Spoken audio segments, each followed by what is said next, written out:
კეთილი დაბრუნება სიმართლის ღერძზე. ამერიკის შეერთებული შტატების პრეზიდენტი კვლავ თითქმის მოკლეს ვახშამზე, სადაც იმავე მედიის წარმომადგენლები იმყოფებოდნენ, რომლებმაც წლების განმავლობაში ნორმად აქციეს ის რიტორიკა, რომელიც პოლიტიკურ ძალადობას მორალურად ამართლებს. და ახლა იგივე ადამიანები, რომლებმაც ეს სიძულვილი პოლიტიკურ ბრენდად აქციეს, გაოცებულები თამაშობენ თითქოს ვიღაცამ ბოლოს და ბოლოს მათ დაუჯერა. მოდით დავიწყოთ განხილვა. ეხლა სამართალდამცველებმა ეჭვმიტანილი დაასახელეს როგორც Cole Thomas Allen-ი 31 წლის ტორანსიდან, კალიფორნია. CBS-მა გაავრცელა ინფორმაცია, რომ მან სასტუმროში ვახშმამდე ერთი დღით ადრე დარეგისტრირდა. ლოს-ანჯელესიდან ჩიკაგოში მატარებლით იმგზავრა, შემდეგ კი ვაშინგტონში და სათვალთვალო კამერების ჩანაწერში ჩანს, როგორ შეიჭრა საბანკეტო დარბაზის გარეთ მდებარე უსაფრთხოების საკონტროლო პუნქტში.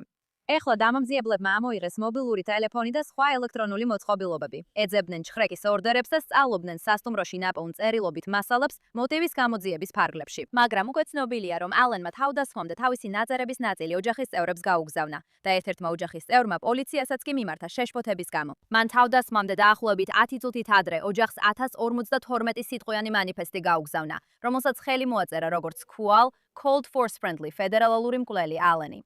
და იმ წერილში მან თავისი სამიზნეები Donald Trump-ის ადმინისტრაციის ოფიციალურ პირებად აღწერა.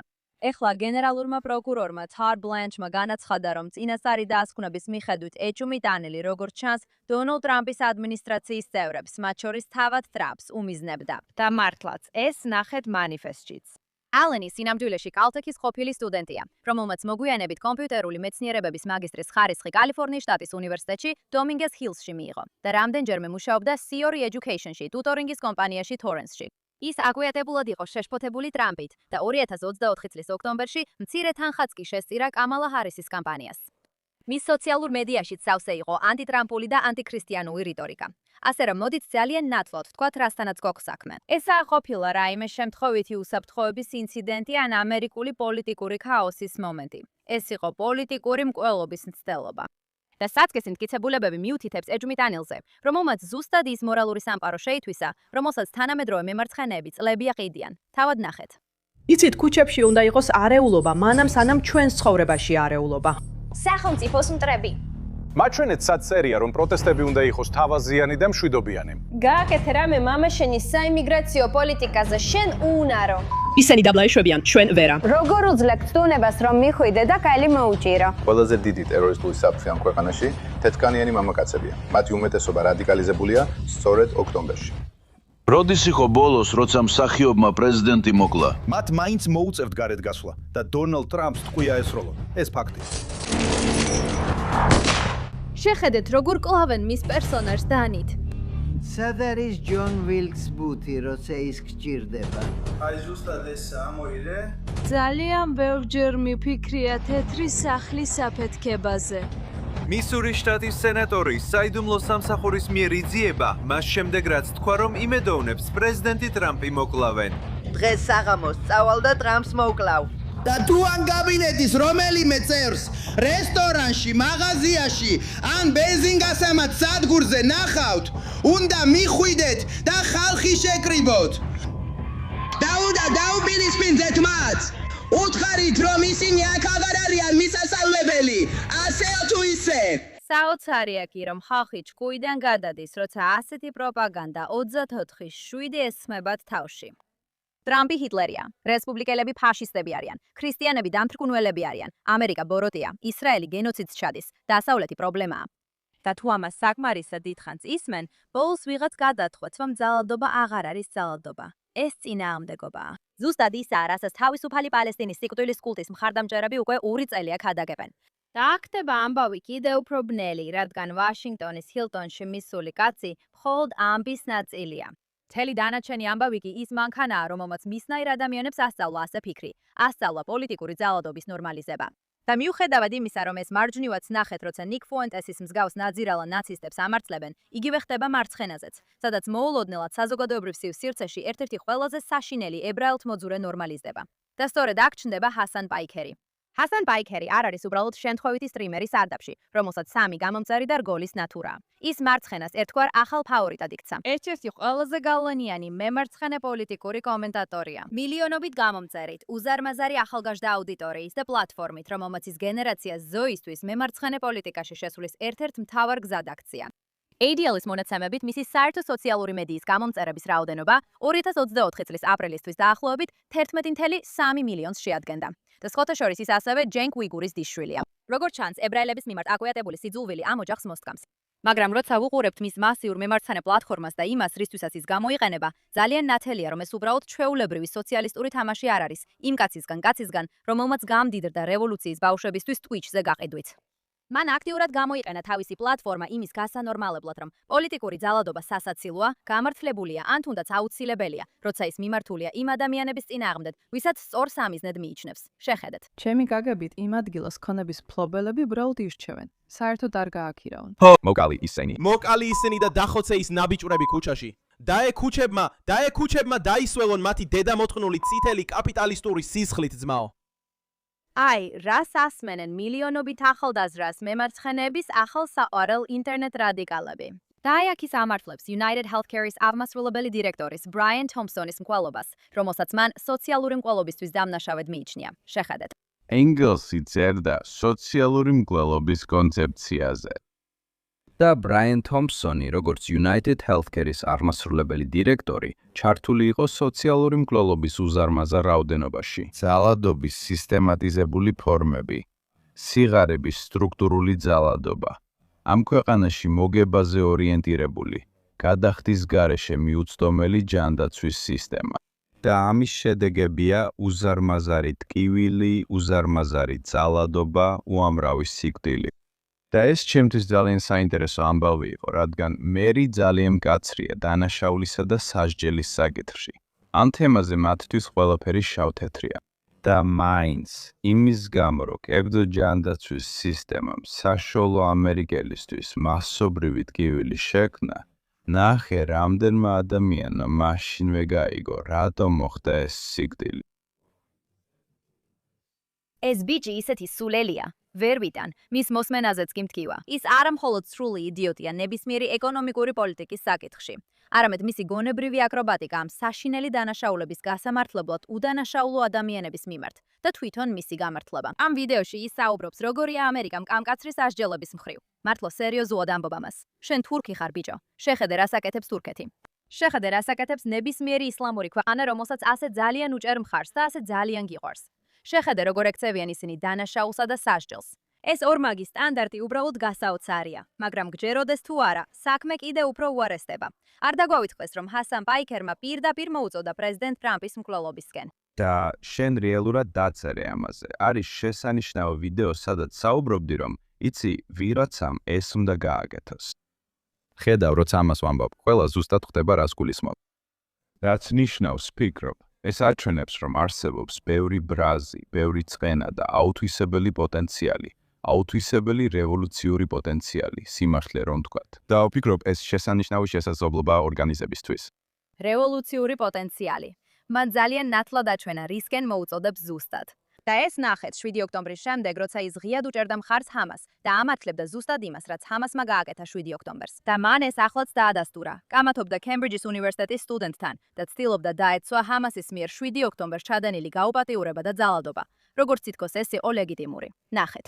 ფიქრობ, მნიშვნელოვანია გავიგოთ ისტორიული კონტექსტი, რომელშიც ძალადობრივი წინააღმდეგობა არის. კონტექსტი ასობით მოზარდის ყველობისთვის. ეს არის. ფიქრობ, დიახ. ფიქრობ, მნიშვნელოვანია გავიგოთ ის კონტექსტი, რომელშიც ძალადობრივი წინააღმდეგობა განვითარდა. იქნება ეს ჰამასი თუ ნებისმიერი სხვა მებრძოლი დაჯგუფება. ესენი არ არიან ბარბაროსი ურჩხულები, მაგრამ მათი ჩადენილი საშინელი სისასტიკეები ნამდვილად არსებობს. ხომ ასე? მაგრამ ეს იცით არ გამომდინარეობს ამ მოძველებული ანტისემიტური მიდრეკილებებიდან და არც იქიდან, რომ მათ უბრალოდ მასობრივი გაუპატიურებების ჩადენა უნდოდათ. ფიქრობთ, რომ ისინი გაამართლებდნენ ამ ძალადობრივ ქმედებებს, მაშინ როცა მოქალაქეებს კლავდნენ? არა. ეს ძალიან ნაკლებად სავარაუდოა. დიახ, ისინი საერთოდ არ არიან ანტისემიტიზმით მოტივირებულნი. ისინი უბრალოდ არაბულად კითხულობენ Mein Kampfs, სკანდირებენ ყველა ებრაელის მოკლაზე და სურთ გაანადგურონ ერთადერთი ებრაული სახელმწიფო მსოფლიოში. კი, კარგი, ამაში არაფერია ანტისემიტური ჰასან. კაცი, რომელსაც მილიონობით ახალგაზრდა მიმდევარი ჰყავს, უყურებს ისრაელელების ამ მასაkrს. 7 ოქტომბერს უყურებს სექსუალური ძალადობის შესახებ ჩვენებებსა და რეპორტაჟებს. უყურებს ებრაელების ყველაზე საშინელ ხოცვა-ჟლეტას ჰოლოკოსტის შემდეგ. და მისი მორალური დასკვნა, რომ ეს მისთვის არაფერს ცვლის. რა თქმა უნდა, არ ცვლის. რადგან ამ ისლამისტური სუპრემაცისტული იდეოლოგიით, რომელსაც ჰასან პაიქერი იზიარებს და უჭერს მხარს, ებრაელები ადამიანები არ არიან. ისრაელელები მსხვერპლები არ არიან, ამერიკელები უდანაშაულოები არ არიან, ქრისტიანები კი ნამდვილად არ არიან თანასწორები. ისინი ყველა ჩაგვრის სიმბოლოებად მიიჩნევიან. და როცა ადამიანებს ჩაგვრის სიმბოლოებად აქცევ, შეგიძლია მათი დეჰუმანიზაცია მოახდინო და თითქმის ყველაფერი გაამართლო, რაც მათ მიმართ ხდება. და სწორედ ამიტომ არის ჰასანის დეჰუმანიზაცია ასეთი საშიში. ეხლა ამ ყველაფრის შემდეგ იფიქრებდი, რომ ის persona non grata იქნებოდა, მაგრამ მე მარცხენა მედიაში, ან თუნდაც ამ აკადემიურ ინსტიტუტებში მას ზეიმობენ. ჩვენ ხედავთ პოლიტიკური კულტურის მთავარ დინებად ქცევას, სადაც იმ ადამიანების წინააღმდეგ ძალადობა, მისი იდეებიც არ გეთანხმება, ლეგიტიმურია. ეს არის განზრახული მესამე სამყაროს იდეების მთავარ დინებად ქცევა, რომელიც იკვებება პროპაგანდითა და დივერსიით ისლამისტური და უკიდურესად მემარცხენე ექსტრემიზმის მხრიდან. მედიის წარმომადგენლების მხრიდან ჰასან პაიქერი ტოქსიკურ ექსტრემისტად კი არ აღიქმება, არამედ როგორც კულტურული ფენომენი. New York Times-მაც კი მასზე სტატია დაწერა, როგორც ახალი მემარცხენე მედიის სამყაროს ნაწილზე, ხოლო უფრო ფართო მედია წლებია მას ახალგაზრდა ამომრჩევლებთან დამაკავშირებელ ხიდად წარმოაჩენს. იმის ნაცვლად, რომ იკითხონ, საით მიყავს ეს ხიდი პირდაპირ ანტიამერიკანიზმთან, ანტისემიტიზმთან და პოლიტიკურ ძალადობასთან მიყავს. ვოლტვებში მან ლექციები წაიკითხა იელის, მიჩიგანის უნივერსიტეტსა და სტენფორდში და აი ასეთ სისულელეებს აწვდიან მომავალ ლიდერების თაობას. მორალური სისტემა, რომელიც იმდენად გახწნილია, რომ ვეღარ არჩევს მსხვერპლებსა და ტერორისტებს, დემოკრატიასა და ტირანიას, თავისუფალ საზოგადოებასა და ისლამისტურ სიკვდილის კულტს, რომელიც მათ განადგურებას ცდილობს. მაგრამ ხომ მართალია, რომ პოლიტიკოსები თავს იკავებენ ასეთი ძალადობრივი იდეოლოგიებისგან? დღევანდელი დემოკრატები ასე არ იქცევიან. აი ალექსანდრია ოკასიო-კორტესი და ბერნი სანდერსი ჰასან პაიქერთან ერთად ცხედან. ამასობაში ბერნი მეს გამოაქვეყნა სრული ირონიით. და ზორან მამდანი, როგორ გონიათ, ნიუ-იორკის სოციალისტი, ტერორისტების მხარდამჭერი მერი. მამდანი ნიუ-იორკის პოლიტიკური მემარცხენეების სიმბოლოდ იქცა, აღმაველი ფიგურა, რომელსაც იგივე მოძრაობამ აიტაცა, რომელიც ფიქრობს, რომ ჰასან პაიქერი გენიოსია, რადგან როგორც ჩანს, გენიოსობის სტანდარტი ახლა საათობით სტრიმინგია. თან ხსნის, რატომ არის ყველა ანტიდასავლური ტირანი სინამდვილეში არასწორად გაგებული. ეხლა თავად მამდანი ჰასან პაიქერის შოუში გამოჩნდა და მან პაიქერთან ერთად ვახშამიც კი გააზიარა, სანამ პასექის სედერზე მივიდო და მერობის კამპანიის ფარგლებში. პაიქერი ასევე განსაკუთრებულად იყო გამოკვეთილი მამდანის საარჩევნო გამარჯვების წვეულებაზე ნიუ-იორკში და ახლა ის თითქოს პოლიტიკურ ძალადობას ეწინააღმდეგება. მართლა? მამდანიმ თანადამფუძნებლობა გაუწია სტუდენტების სამართლიანობისა და პალესტინის ორგანიზაციის თავის კოლეჯში, იმავე პოლიტიკურ ეკოსისტემაში, რომელმაც გლობალიზეთ ინტიფადა კამპუსის ლოზუნგად აქცია. და მამდანი არაერთ ინტერვიუში არაერთხელ უარს ამბობდა ამ ფრაზის დადმობაზე. მაშინაც კი, როცა ებრაელები მიუთითებდნენ, რომ ინტიფადები იყო ძალადობის ტალღები, რომლებშიც შედიოდა თვითმკვლელი აფეთქებები და ტერორისტული თავდასხმები, რომლებმაც 1000-ზე მეტი ისრაელი იმსხვერპლა. მიუხედავად იმისა, რომ ახლა მამდანი თითქოს და გმობს პოლიტიკურ ძალადობას, ის იმ მოძრაობიდან მოდის, რომელმაც წლები გაატარა ინტიფადის რომანტიზირებაში, ამერიკელი ებრაელი სტუდენტების დაშინებაში, ჰამასის გამართლებაში და ანტიისრაელური სიძულვილის მემარცხენე დროებში სანდოობის აუცილებელ ნიშნად ქცევაში. ჩვენ ზუსტად ვნახეთ, სად მიიყვანა ამ რიტორიკამ კოლუმბიის უნივერსიტეტში. ანტიისრაელმა აქტივისტებმა ჰამილტონის დარბაზი დაიკავეს კამპუსის კარვების აქციების დროს. ისინი შიგნით ჩაკეტნენ და უნივერსიტეტის წარმომადგენლებმა განაცხადეს, რომ პერსონალი იძულებით იქნა დატოვებული შენობაში. და რა იყო რეაქცია მემარცხენე ძალების დიდი ნაწილისგან? ესეთი ადამიანები, როგორიცაა მამდანი, ან თუნდაც ჰასან პაიქერი.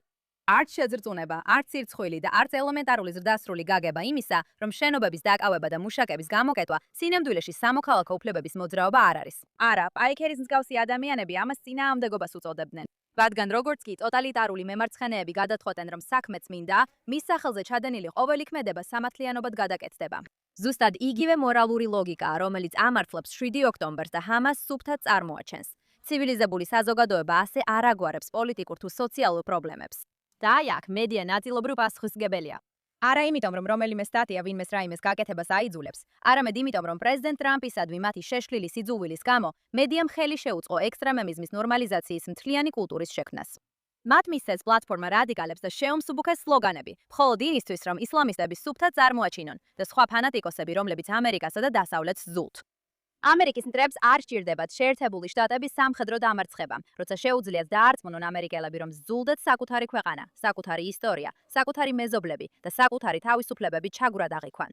და ეს არის კამპანია, რომელიც ამერიკის დემონიზაციასა და საზოგადოების დემორალიზაციას ემსახურება, რათა ძირითადი თავისუფლებები ფაშიზმად წარმოაჩინონ და ისლამისტური ძალადობა რაღაც სახის გათავისუფლებად მონათლონ. სამწუხაროდ, როგორც ამერიკულმა მემარცხენეობამ, ისე მემარჯვენეობამ ამის იდეალურ გამტარებად იქცნენ. ასე რომ არა, ეს მკვლელობის მცდელობა არც საიდან არ გამოჩენილა. ეს მოდის პოლიტიკური კულტურიდან, რომელიც ძლებია ყვირის, რომ ტრამპი დიქტატორია, ამერიკა ბოროტია, ისრაელი გენოციდურია, ჰამასი წინააღმდეგობაა და ინტიფადა სამართლიანობაა. და რომ ძალადობა მხოლოდ მაშინ არის ცუდი, როცა არასწორი მხარეს ჩადის მას.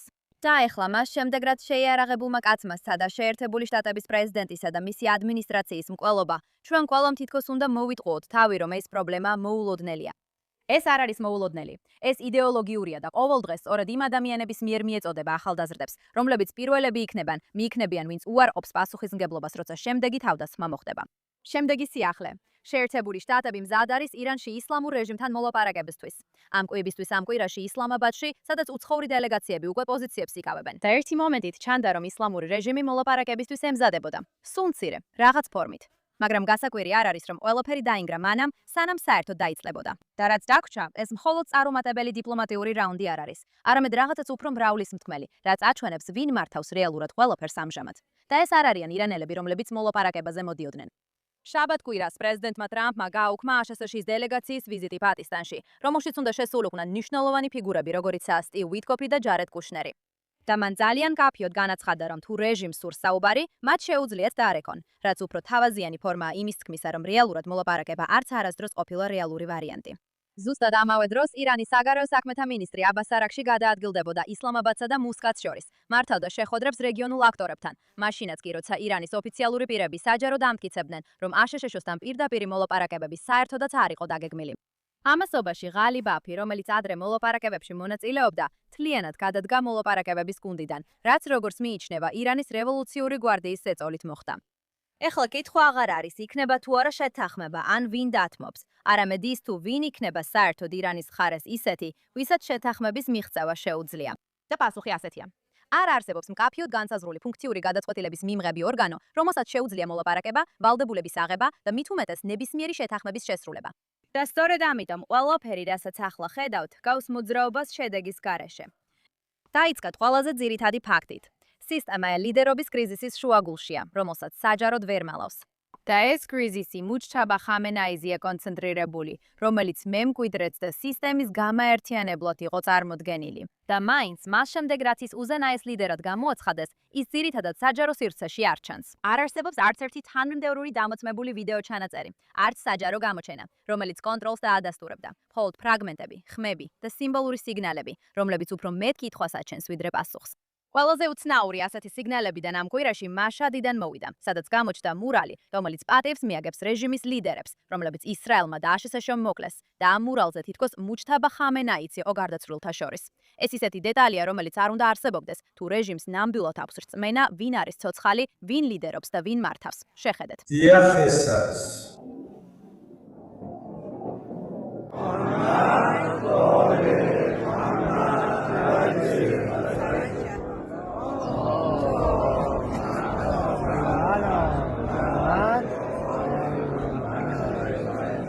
სასაცილოა, რადგან ბევრს გაუკვირდა, რომ მუჯთაბას სურათი იქ ნახეს. და მიუხედავად იმისა, რომ ეს კლიპი თავისთავად არაფერს ადასტურებს, ის კიდევ უფრო ზრდის გაურკვევლობას სისტემაში რეჟიმის ხელმძღვანელობის სტრუქტურის შესახებ. და რა თქმა უნდა, კიდევ ერთხელ მიუთითებს, რომ სწორედ ირანის რევოლუციური გვარდია იღებს ყველა გადაწყვეტილებებას.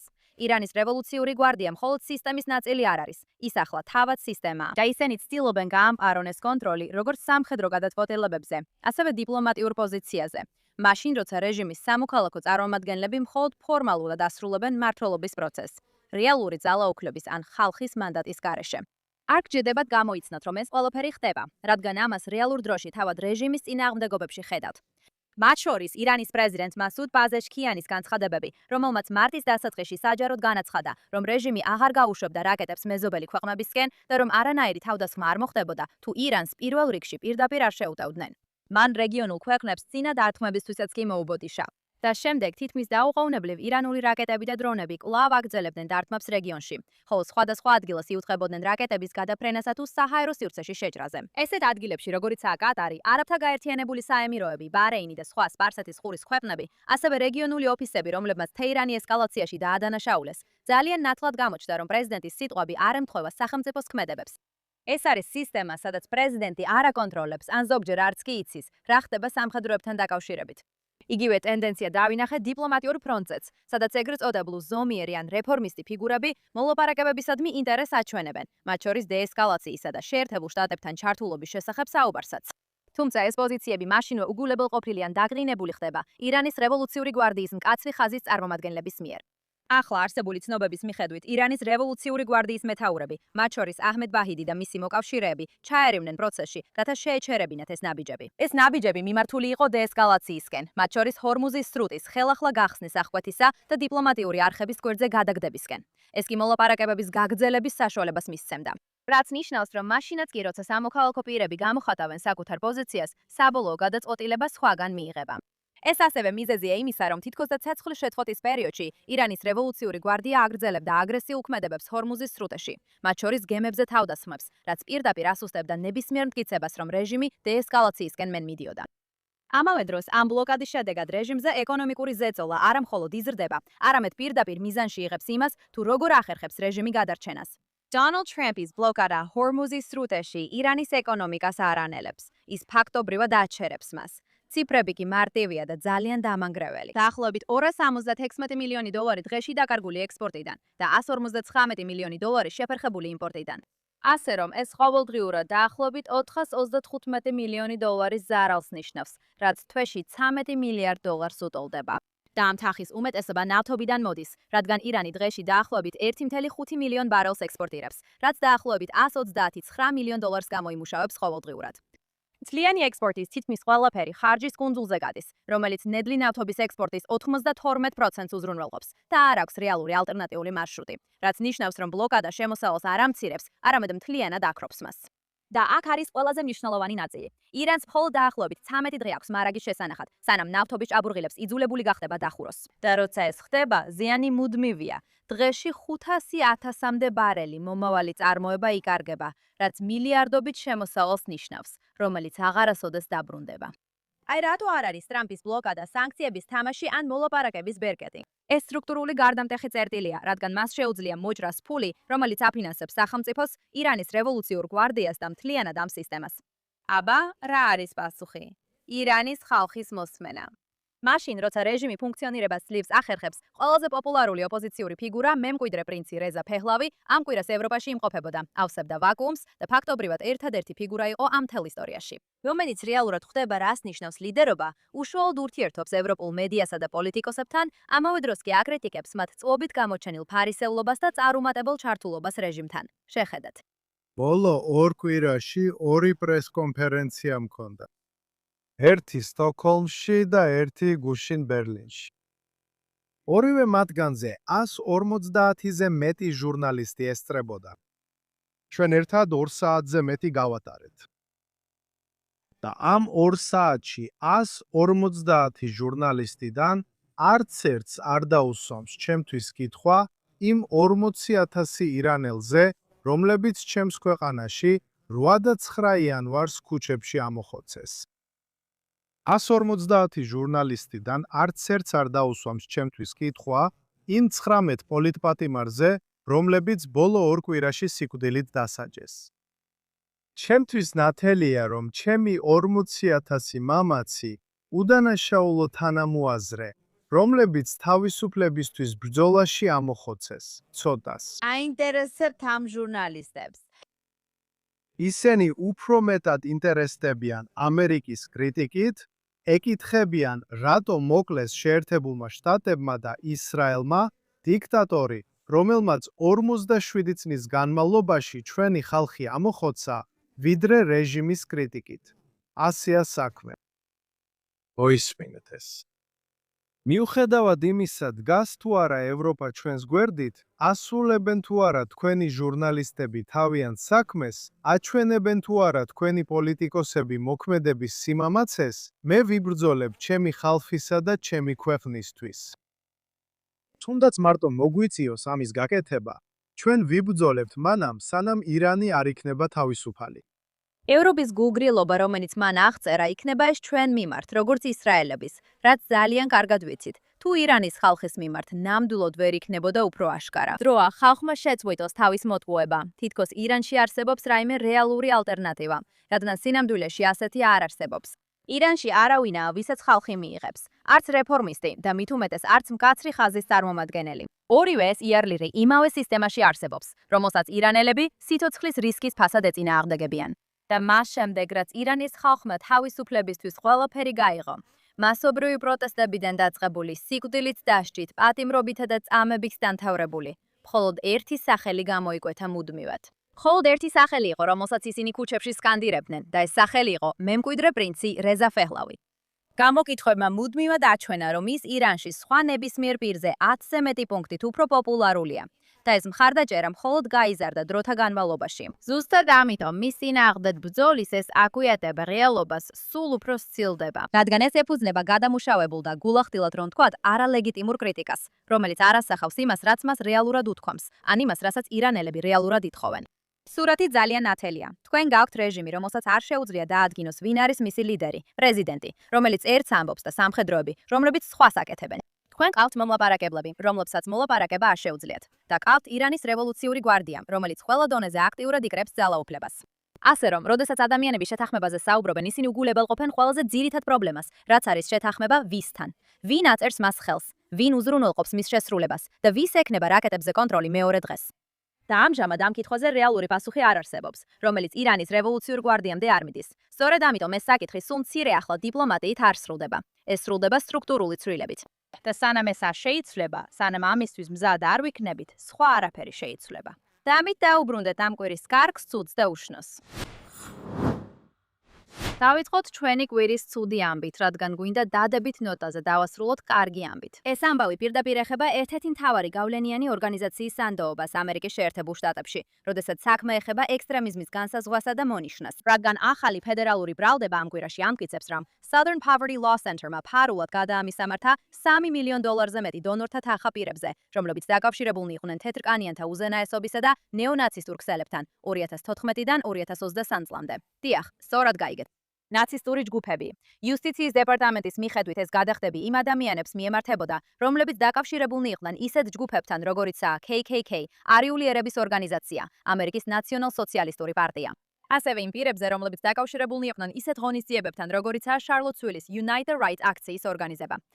ეხლა ბრალდებაში ასევე აღწერილია მინიმუმ 8 ინფორმატორისგან შემდგარი ქსელი, რომელთაგან ზოგიერთმა $100,000 მიიღო. ერთ ნეონაცის წყაროს გავრცელებული ინფორმაციით დროთა განმავლობაში $1 მილიონ მეტი გადაუხადეს. რაც ამ შემთხვევას ერთჯერაც არ ხდის, არამედ წარმოადგენს ფინანსური ურთიერთობების მდგრად სისტემას ექსტრემისტულ ფიგურებთან, რომელიც მთლიანად დაფინანსებულია დონორების მიერ, რომლებიც ფიქრობდნენ, რომ ისინი ექსტრემიზმთან ბრძოლას აფინანსებდნენ. ამის ნაცვლად ეს ფული მიემართებოდა იმავე ქსელებში, რომელსაც ორგანიზაცია საჯაროდ საფრთხე წარმოაჩენდა. გაითვალისწინეთ, რომ ეს იგივე ორგანიზაცია, რომელმაც წლები დახარჯა იმის განსაზღვრაში, თუ რა ითვლება ექსტრემიზმად შეერთებულ შტატებში. აძლევდა ჯგუფებს იარლიკებს, აყალიბებდა მედიას აშუქებას და გავლენას ახდენდა პოლიტიკურ დისკუსიებზე. და მაინც ფედერალური პროკურორების თქმით, ის ერთდროულად ფინანსურად იყო ჩართული სწორად ამ მოძრაობების შიგნით არსებულ ელემენტებთან. სრული ღალატი ყველაფრის, რასაც წესით უნდა იცავდნენ. ვიმედოვნოთ, რომ ამ ახალ ბრალდებით ისინი კანონის წინაშე პასუხს აგებენ. და ახლა გადავიდეთ ჩვენი ამ კვირის უსიამოვნო ამბავზე. წინა კვირას მე გითხარით ღაზას ქალების მიმართ ჰამასის მიერ ჩადენილ საშინელ სექსუალურ ძალადობაზე, მაგრამ ამ კვირაში ჟურნალისტმა ნატალი ლიზბონამ Daily Mail-დან კიდევ უფრო მეტი გამოავლინა. ახალი ანგარიში დეტალურად აღწერს რამდენიმე ოჯახის მონათხრობს ღაზაში, რომლებიც ამბობენ, რომ მათი შვილები ჰამასის ან მათთან დაკავშირებული პირების მხრიდან სექსუალური ძალადობის მსხვერპლნი გახდნენ. და როდესაც მათ დახმარების თხოვნა ან სიმართლის თქმა სცადეს, მათ მუქარითა და ზეწოლით აიძულეს, რომ დუმილი შეენარჩუნებინათ. ეს ოჯახები ცხოვრობენ სისტემაში, სადაც ძალადობის შესატყობინებლად არც ერთი ნათელი ან უსაფრთხო გზა არ არსებობს. იმიტომ, რომ სწორედ ის ქსელები, რომლებიც საზოგადოებრივ ცხოვრებას მართავენ, მათ შორის რელიგიური პირები და ადგილობრივი ხელისუფლება, არიან ბრალდებულები. რაც ქმნის დახურულ გარემოს, სადაც ბრალდებების სრულფასოვნად გამოძიება შეუძლებელია და შურის ძიების შიში მსხვერპლებს გამოჩენის საშუალებას არ აძლევს. შეხედეთ. ხალულა იყო და უნივერსიტეტის საბანოებში წამიყვანა. შარვალი გამხადა და ჩემთან ერთად დარჩა. სანამ მე წინააღმდეგობას უწევდი. შემდეგ ჩამოვიდა და მითხრა. არასდროს უთხრა ამას არავის. მე პირველი მივდიოდი, ერთ-ერთი ბიჭი იყო მცველი. კითხა რა ხდება? ავედი ზევით, მან შარვალი გამხადა და უხამს მოძრაობებს აკეთებდა. მერე უნივერსიტეტიდან კიდევ ერთი ბიჭი მოვიდა და მკითხა რა ხდება. მაშინ შარვალი ჩავიცვი და გავიქეცი. ამავე ანგარიში გამოკითხულმა მშობლებმაც აღწერეს, რომ გააფრთხილეს, არ ეცადათ საჩივრების შივრების შეტანა და ეშინოდათ, რომ ამას მათი ოჯახებისთვის შედეგები მოჰყვებოდა. მათ ეს არ გააკეთეს, რაც სისტემურ პრობლემაზე მიუთითებს. ეს მხოლოდ ერთეული შემთხვევა არ არის, რადგან ეს მიუთითებს იმაზე, რომ მაშინაც კი, როცა ძალადობაზეა საუბარი, არ არსებობს პასუხისგებლობის ან დაცვის მექანიზმი, ბავშვებისთვისაც კი, შვებისთვისაც კი. და მიუხედავად ამ ბრალდებების სიმძიმისა, არ ყოფილა საერთაშორისო ყურადღების ან აქტივიზმის შესაბამისი სტივიზმის შესაბამისი დონე. არც მასშტაბური კამპანიები გამოძიების მოთხოვნით და არც მუდმივი საზოგადოებრივი ზეწოლა პასუხისმგებლობის დაკისრებისკენ. რაც ძალიან ნათელ კონტრასტს ტოვებს იმ განცხადებებს შორის, რაც ადამიანის უფლებებზე კეთდება და იმ შერჩევითობას შორის, რითაც ეს განცხადებები გამოიყენება. განსაკუთრებით მაშინ, როდესაც ბრალდებები ეხება სისტემას, რომელსაც ბევრი არჩევს პოლიტიკურ ან იდეოლოგიურ ჭრილში განიხილოს, ვიდრე იმაზე დაფუძნებით, რაც შიგნიდან იტყობინება. როგორც ყოველთვის, სამოქალაქო პირები და ამ შემთხვევაში ბავშვები იხდიან ფასს. და ბოლოს რომ დავასრულო რამე პოზიტიურით, კარგი ამბავი ამ კვირაში არის ის, თუ როგორ გამოიყურება სწორი მიმართულებით დაბრუნება. რადგან პირველად დიდი ხნის შემდეგ შეერთებული შტატები იწყებს იდეოლოგიის ისე განხილვას, თითქოს ილვას, თითქოს ეს მართლაც მნიშვნელოვანია. განსაკუთრებით მაშინ, როცა ეს იდეოლოგია მოიცავს აშშ-ის მიერ ტერორისტულ ორგანიზაციებად აღიარებული ჯგუფების მხარდაჭერას და ანტიამერიკულ ნარატივებს, რომლებიც დასავლური ცივილიზაციის განადგურებას ისახავენ მიზნად. შინაგან უსაფრთხოების დეპარტამენტის ახალი მითითება ახლა იმიგრაციის ოფიცრებს საშუალებას აძლევს უარი თქვან მწვანე ბარათის გაცემაზე. ისლამისტური ტერორისტული ჯგუფების ან აშკარა ანტიამერიკული იდეოლოგიების საჯარო მხარდაჭერის საფუძველზე, მათ შორის სოციალურ მედიაში გამოქვეყნებული პოსტები, რომლებიც აქებენ ან ამართლებენ ძალადობას, როგორიცაა ჰამასი, ან ავრცელებენ პროპაგანდას, რომელიც პირდაპირ და უსამართლოდ აბრალებს ისრაელს. New York Times-ის მიერ განხილული მასალების მიხედვით ეს არ არის ბუნდოვანი საკითხი. ოფიცრებს ეუბნებიან, რომ ასეთი ქცევა მკაცრად უარყოფითად შეაფასონ და განსაკუთრებული ყურადღება მიაქციონ იმ პირებს, რომლებიც აქტიურობდნენ კამპუსის პროტესტებში ან მოძრაობებში, რომლებიც ანტისემიტურ და ანტიამერიკულ ქცევაში გადაიზარდა. სხვა სიტყვებით რომ ვთქვათ, ის, რასაც ადამიანები საჯაროდ ამბობდნენ და აკეთებდნენ განსაკუთრებით ბოლო წლის განმავლობაში, ეხლა რეალურად ითვალისწინებენ. და დრო იყო, რადგან წლების განმავლობაში არსებობდა ეს უცნაური აცდენა, სადაც ადამიანები ღიად უჯერდნენ ხარს ჰამას, ავრცელებდნენ ანტიისრაელურ პროპაგანდას ან მონაწილეობდნენ მოძრაობებში, რომლებიც ამართლებენ ძალადობას ამერიკელების წინააღმდეგ. და მაინც ელოდნენ, რომ მიიღებდნენ მუდმივ სტატუსს შეერთებულ შტატებში. თითქოს ეს ყველაფერი არ ასახავს იმას, ვინ არიან ისინი ან რას ჯერათ. ეს პოლიტიკა ამთავრებს ამ თვალთმაქცობას. ის აღიარებს რაღაცას, რაც არ უნდა იყოს სადავო, კერძოდ რომ თუ საჯაროდ იდენტიფიცირებ თავს იდეოლოგიებთან, რომლებიც ებრაელებს ესხმიან თავს, ან ტერორისტულ ჯგუფებს იცავენ, ან ამართლებენ ძალადობას ამერიკელი მოქალაქეების წინააღმდეგ, ეს უბრალოდ პოლიტიკური გამოხატულება არ არის. ეს არის სიგნალი. და შეერთებულ შტატებს აქვს სრული უფლება ეს სიგნალი სერიოზულად მიიღოს. ეს არ ეხება აზრების კონტროლს. ეს ეხება ზღვარის გავლებას, სიტყვის თავისუფლებასა და ისეთ მოძრაობებთან აქტიურ იდენტიფიკაციას შორის, რომლებიც ძალადობას ზეიმობენ ან ხელს უწყობენ და ძალიან კაფიოდ თქმას, რომ ამას მოჰყვება შედეგები, როცა მუდმივად ცხოვრებას ითხოვ შეერთებულ შტატებში. და უფრო ფართო კონტექსტში ეს გზავნილს უგზავნის ყველას, რომ დასრულდა ის დრო, როცა ანტიამერიკულ მუქარებსა და აქტივიზმად შენიღბულ რიტორიკას უგულებელყოფდნენ. რასაც ამბობ და რასაც უჭერ მხარს, ამას უნდა გქარს და კონდეს და იმედია ეხლა უკვე ნამდვილად აქვს შედეგები. და ამით ვასრულებთ ამ კვირას. მაგრამ რა თქმა უნდა, მომავალ კვირას ისევ დაგიბრუნდებით მეტი ამბით იმის შესახებ, რაც რეალურად ხდება რეგიონში. როგორ ვითარდება ომი ისლამური რეჟიმის წინააღმდეგ და სხვა სიახლეებით. თუ ფიქრობთ, რომ არსებობს ამბავი, რომელიც უნდა გავაშუქოთ, თავისუფლად მომწერეთ სოციალურ ქსელებში Emily K. Schroederის სახელზე ან Instagram-ზე Emily in Tel Aviv-ზე. თუ არა, მომავალ კვირას ისევ შეგხვდებით აქ, Access of Truth-ზე, JNS-ის ეთერში.